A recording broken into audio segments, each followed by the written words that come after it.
بسم اللہ الرحمن الرحیم. ناظرین السلام علیکم. میں ہوں آپ کا میزبان صابر شاکر. 7 نومبر اور جمعۃ المبارک. تازہ ترین خبریں، اطلاعات اور تبصرے پاکستان کے حالات و واقعات اور سیاسی صورتحال کا لیتے ہیں جائزہ. 7 نومبر تقریباً گزر گئی اور ورکنگ آورز ختم ہو چکے ہیں اور اب دن صرف رہ گئے ہیں جناب 20 دن باقی ہیں army chief general Asim Munir صاحب کی ریٹائرمنٹ میں. 3 سال مدت ملازمت پوری ہونے پہ لڑائی اس وقت عروج پر ہے اور وہ ہر صورت میں، ہر قیمت میں ایکسٹینشن چاہتے ہیں، اور ایکسٹینشن نہیں بلکہ ایکسٹینشن پلس چاہتے ہیں، اور اس کے لیے وہ توگدو کر رہے ہیں. سر دھڑ کی بازی لگائی ہوئی ہے اور ان کا ساتھ دے رہے ہیں جناب شہباز شریف صاحب، مریم صاحبہ، نواز شریف صاحب بھرپور طریقے سے ان کے ساتھ کھڑے ہیں، آل شریف. اور وہ ہر صورت میں چاہتے ہیں کہ جنرل صاحب کو اگر تاحیات بھی فیلڈ مارشل بنانا پڑے تو بنا دیا جائے اور تمام تر اختیارات ان کے سپرد کر دیے جائیں، اور باقی دیکھا جائے گا، کیونکہ ان کی صرف اور صرف ان کی امان، ان کی بقا صرف اسی میں ہے. اس کی وجہ ہے کہ وہ پاکستان کے عوام کا دلوں سے اتر چکے ہیں. وہ ووٹ کے ذریعے اگلی کئی دہائیوں تک واپس نہیں لوٹ سکتے، کیونکہ ان کا تمام ووٹ بینک ختم ہو چکا ہے. اور آخری الیکشن 8 فروری 2024 کا جو ہوا، اس میں تمام تر ذرائع کے مطابق، تمام انڈیپینڈنٹ اوپینینز کے مطابق، اور یہاں تک کہ ISI، MI، IB اور اسپیشل برانچ اور خود ان کو بھی معلوم ہے کہ ان کی حقیقی طور پر صرف 17 سیٹیں ہیں، اور زیادہ سے زیادہ بھی کر دی جائیں تو وہ 20 سیٹوں سے زیادہ نہیں ہیں. اور اس وقت ایوان ہے 342 کا، اور 342 کے ایوان میں وہ حقیقی طور پر صرف اور صرف 20-22 سیٹوں کے مستحق ہیں. اور اگر دوبارہ بھی الیکشن ہوتا ہے تو ان کی حالت اس سے بھی بدتر ہوگی. اس کی ریزن یہ ہے کہ وہ 1997 میں 2/3 اکثریت سے کامیاب ہوئے تھے، لیکن بدقسمتی سے انہوں نے اس وقت کے آرمی چیف جنرل مشرف کو اس وقت برطرف کیا جب وہ سری لنکا سے واپس آ رہے تھے غیر ملکی دورے سے، اور ان کے جہاز کو بھی اترنے نہیں دیا. ان پر ہائی جیکنگ کا مقدمہ بنا اور پھر وہ جیل جا گئے، اور وہاں سے پھر سیدھے سرور پیلس جدہ، اور پھر NRO پر NRO ہوتے گئے اور وہ واپس آئے. لیکن ان کو وہ پذیرائی دوبارہ نہ مل سکی، اور پچھلے الیکشن میں عمران خان صاحب نے سب کو آل آؤٹ کر دیا، اور آل آؤٹ کا مطلب ہے پھر آل آؤٹ. اور اس کے بعد یہ حالتیں ہے اور یہ صورتحال ہے. الیکشن چوری کے نتیجے میں یہ سارا سیٹ اپ ہے. اب جناب آج بہت تیاریاں کی گئی تھیں، لیکن وہ تیاریاں سب کی سب ماند پڑ گئیں اور معاملات آگے نہ بڑھ سکے. اس وقت بھی جو شدید ترین سب سے خطرہ ایک ہی ہے، اور وہ ہے پاکستان تحریک انصاف. آج کوئٹہ میں جلسہ تھا پاکستان تحریک انصاف کا، اور انتظامات کیے گئے تھے، لیکن آج کوئٹہ میں جلسہ نہیں ہونے دیا گیا، بلکہ تحریک انصاف کے جلسے کے خوف سے وہاں کے SHO نے، جو میڈیا رپورٹ کر رہا ہے، نماز جمعہ سے پہلے ہی مسجدیں بند کروا دیں اور وہاں پہ فورسز کھڑی کر دی گئیں. اور عارف کاکڑ صاحب کا کیا پیغام ہے، ذرا سنیے. بسم اللہ الرحمن الرحیم. ساتھیوں، جیسے کہ آپ لوگوں کو بتایا کہ آج پاکستان تحریک انصاف کے صوبائی صدر داؤد شاہ ککڑ نے جلسے کا کال دیا، تو یہ صوبائی گورنمنٹ داؤد شاہ ککڑ اور ان کی ساتھیوں خان کی ٹائگر سے یہ خوفزدہ ہو کر انہوں نے آخری گروہ کے ساتھ ریلوے اسٹیشن کو بھی بند کر دیا ہوا ہے. اور اس کے جو مین راستہ ہے AGFS کا، یہاں پہ جو مسجد ہے، ایک راستہ اس طرف سے اور ایک راستہ جو ہے وہ ریلوے اسٹیشن کی طرف سے. انہوں نے نماز کا خیال بھی نہیں رکھا، مسجد کو بھی تھالے لگایا کہتا ہے کہ SHO نے مسجد کو بند کر دیا گیا ہے. تو یہ بلاک کشکار ہے، اردو میں ایک مثال ہے، جو ڈر گئے وہ مر گئے. یہ حکومت مر چکی ہے، انشاءاللہ ان کا جنازہ ہم نکال لیں گے، ان کا جنازہ ہم پڑھ لیں گے انشاءاللہ. تو یہ صورتحال ہے کوئٹہ کی، کیونکہ وہاں پہ بھی اجلاس جلسہ نہیں ہونے دیا گیا، اور آج اعلان کیا ہوا تھا تحریک تحفظ آئین پاکستان نے. دوسری جانب جو تازہ ترین صورتحال وہاں سے میڈیا نے رپورٹ کی، اس کے اکارڈنگلی بھی سیکریٹریٹ چوک کو مکمل طور پر سیل کر دیا گیا، اور یہاں تک کہ پیدل گزرگاہیں بھی بند کر دی گئیں اور وہاں پہ کسی کو پہنچنے نہیں دیا گیا. تو یہ وہ خوف کی علامت ہے، وہ ڈر ہے جس کی وجہ سے یہ سب کچھ کر رہے ہیں۔ اس کے بعد 27ویں آئینی غیر آئینی ترمیم کا معاملہ ابھی تک لٹکا ہوا ہے۔ مریم صاحبہ لندن جا چکی ہیں، نواز شباز شریف صاحب باکو آذربائیجان جا چکے ہیں، اور ایک سب سے بڑی بات یہ ہے کہ سپریم کورٹ آف پاکستان میں غیر آئینی ترمیم 26ویں غیر آئینی ترمیم کی سماعت تھی، 10 نومبر کو ہونا تھی اور حاجی امین صاحب نے کرنا تھی، لیکن اس سماعت کو بھی ڈی لسٹ کر دیا گیا ہے اور اس سماعت کو بھی روک دیا گیا ہے، کیونکہ 26ویں غیر آئینی ترمیم سے پہلے جو حاجی امین صاحب کو بتایا گیا تھا کہ اس سماعت کو لمبا ملتوی کر دیں، تو اس سے پہلے 27ویں غیر آئینی ترمیم منظور ہو جائے گی اور پھر آپ آئینی عدالت کے سربراہ ہوں گے۔ نئی عدالت سب سے سپریم ہوگی اور اس کے آپ سربراہ بنا دیے جائیں گے، لہٰذا اس کیس کو لٹکاؤ۔ مبینہ طور پر ایسا ہی ہوا اور اس کیس کو لٹکا دیا گیا اور اب آج اس کو ڈی لسٹ کر دیا گیا ہے۔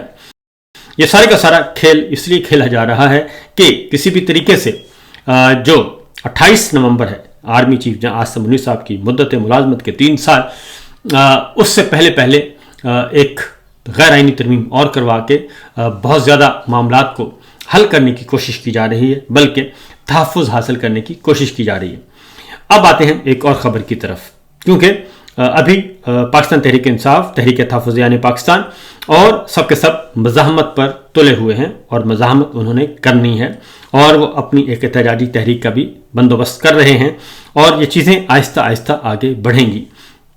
لیکن بہت زیادہ آہستہ نہیں بڑھیں گی، بلکہ کچھ وقت میں ہی یہ رزلٹ حاصل کرنے کی کوشش کی جائے گی۔ اب ایک اور خبر ہے اور وہ ہے صاحبزادہ حامد رضا صاحب سنی اتحاد کونسل کے سربراہ ہیں اور سب کچھ پاکستان تحریک انصاف کے چیئرمین عمران خان صاحب نے ان کے حوالے کیا ہوا تھا۔ ان کو بھی 9 مئی کے فالس فلیگ آپریشن میں غیر آئینی غیر قانونی طور پر ان کو بھی جبراً فسطائیت کے نتیجے میں سزائیں سنائی گئی تھیں اور وہ پشاور میں مقیم تھے۔ تو آج انہوں نے اعلان کر دیا تھا، 2 دن پہلے اعلان کر دیا تھا کہ وہ اپنے آپ کو گرفتاری کے لیے پیش کر دیں گے اور مقدمات کا سامنا کریں گے، لیکن آج انہیں راستے میں ہی گرفتار کر لیا گیا اور گرفتار کر کے پھر ان کو انسداد دہشت گردی کی عدالت میں پیش کیا گیا اور ان کو اب 10 سال کے لیے جو سزا سنائی گئی ہے اس سلسلے میں ان کو لاہور کی جیل میں بھیج دیا گیا ہے۔